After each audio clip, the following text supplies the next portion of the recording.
Iowa 23, Penn State 20. It's time for instant analysis of the Nittany Lions' first loss of the season. He's Nate Bauer. I'm Greg Pickel from Blue White Illustrated.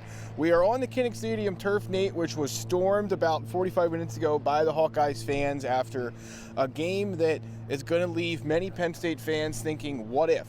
What if, when it comes to Sean Clifford's injury and when it comes to the remainder of a season that now obviously hits its first roadblock heading into the bye week? Yeah, I mean, I think that certainly the biggest takeaway moving forward is the performance of Penn State's offense without Sean Clifford in the game.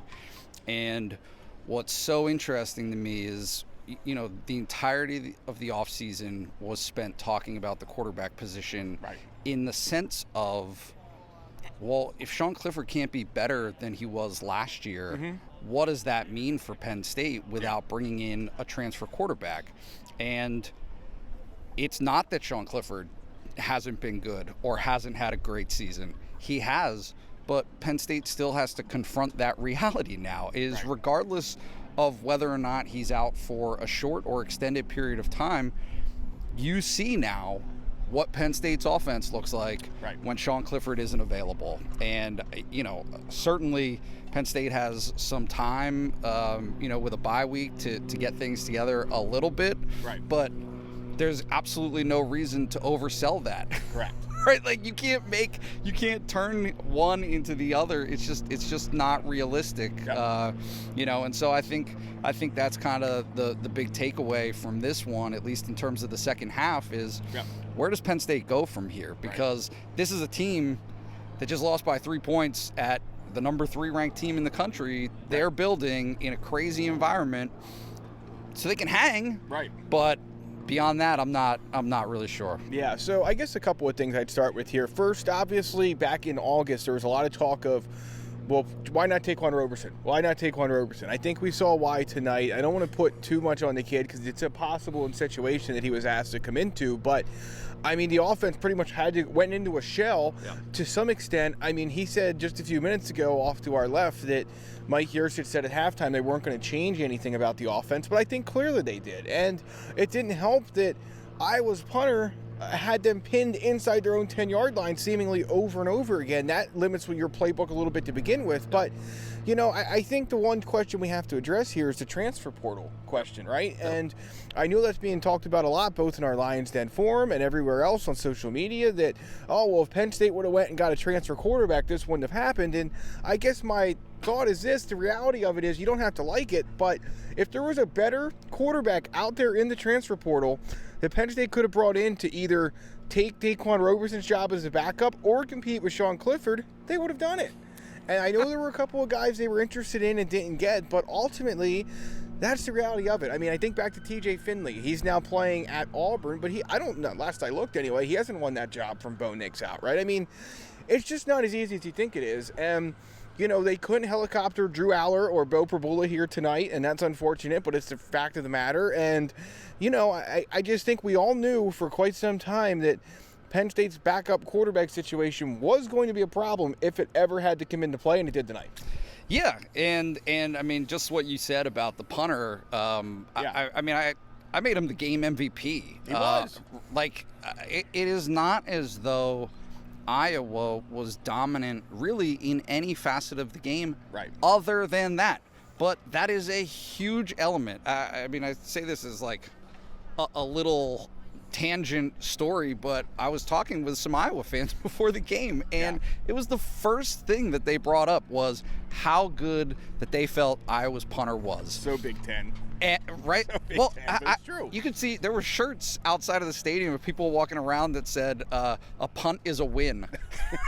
Like, it is. I mean, it was such a classically Big Ten game, but this is the huge element that has to be said. After Sean Clifford was lost, because before Sean Clifford went out of the game, it's 17-3, and Penn State really offensively, I felt, even after his interception that he threw to start the game right down here, Penn State was doing really what it wanted to do. And I think that if there was a takeaway in terms of Roberson's performance, is that because Penn State didn't close the game out when they had an opportunity, because And from a variety of perspectives, right? Even when Roberson was in the game and they got that field goal in the third quarter, 7 points there probably wins you the game. Right. And they take a sack on third and whatever it was. I mean, not probably. 24-23, like that wins the game for you. And so there was that. I think in the first half there were opportunities that Penn State missed. And so I mean it's going to be a game that your sentiment to start is fitting because it's a what if, not like I'm leaving here thinking that I still don't really know a whole lot about this Penn State team. I don't know what they're going to look like moving forward. I still can't really tell how good this Iowa team is. I mean, I think that they're opportunistic for sure, but you could see that was an offense that could not really do much of anything against this Penn State defense. No. And I think the Penn State defense is very good, but it's just this sense of not really knowing what's what moving forward. And it's going to be very interesting because now they move into a bye. Right. So this is going to be a 2-week process of trying to figure out what's up with Sean Clifford, what's up with PJ Mustipher. Obviously for Mustipher, the crutches kind of set it off. If you could see it, then you kind of know that this is not a good situation for him. Right. It's just going to be an interesting spot for Penn State moving forward. Very much so. Yeah, I don't have any doubt that Penn State wins this game if Sean Clifford plays 4 quarters. Even if he plays 3.5 or 3, they win this game. But when he went out, it obviously changed the whole game. You don't need to be a football savant or,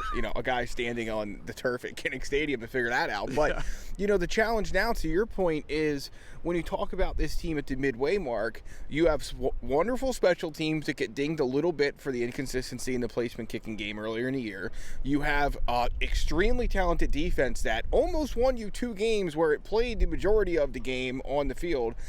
And you have an offense that you're like, there's some good things and there's not so good things.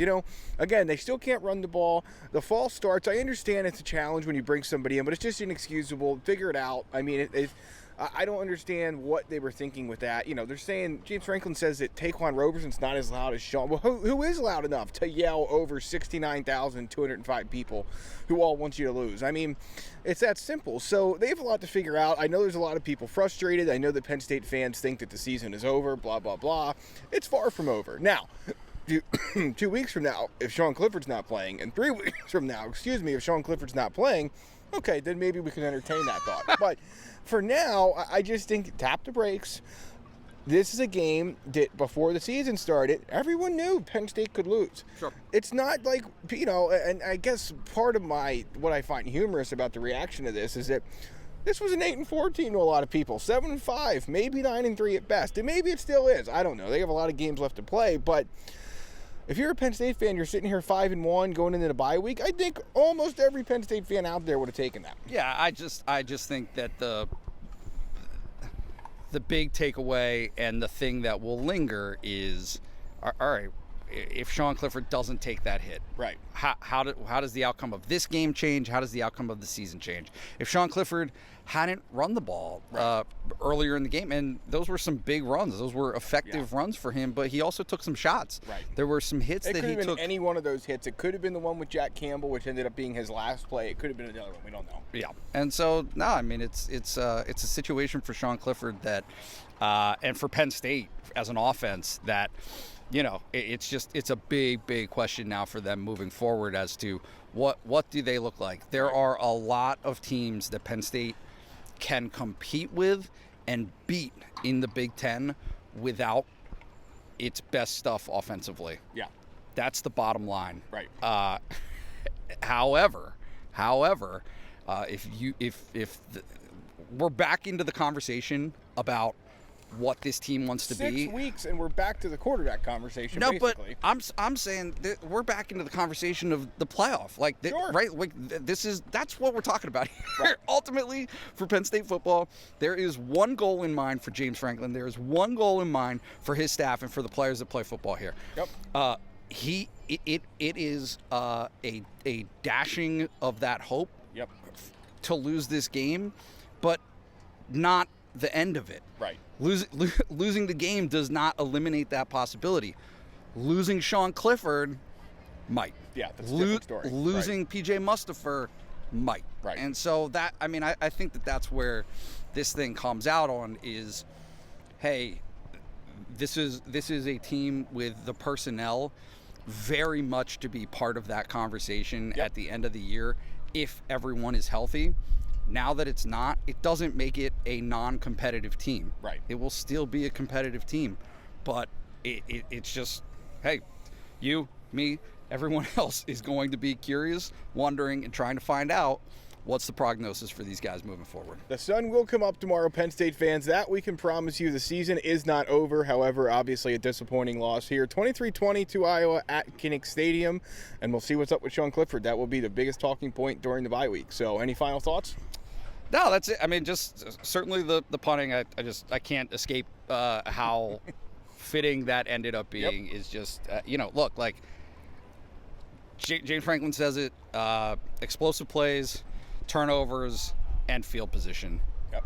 That's it. And penalties. and penalties. Work well tonight either. Well, and you saw, I mean, the penalties knocked them back. Right. So in a situation where Penn State might have swung field position with a 50-yard punt, which is something that Jordan Stout does routinely, rather than punting it from to the 20-yard line of Iowa, you're punting it to the 50-yard line of Iowa because you've just lost 15, 20 yards in penalties. They did, and that's why Kirk Ferentz was smart to take the chop block penalty, because that backed up Penn State 15, and then this false start backed him up 20 or 5 more.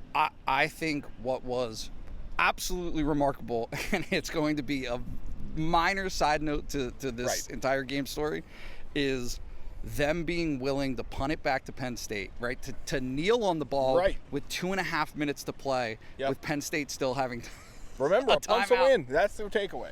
Right? Like, Iowa felt no threat that Penn State, with Taquan Roberson, could move the ball 90 yards to score a touchdown or a field goal. Right?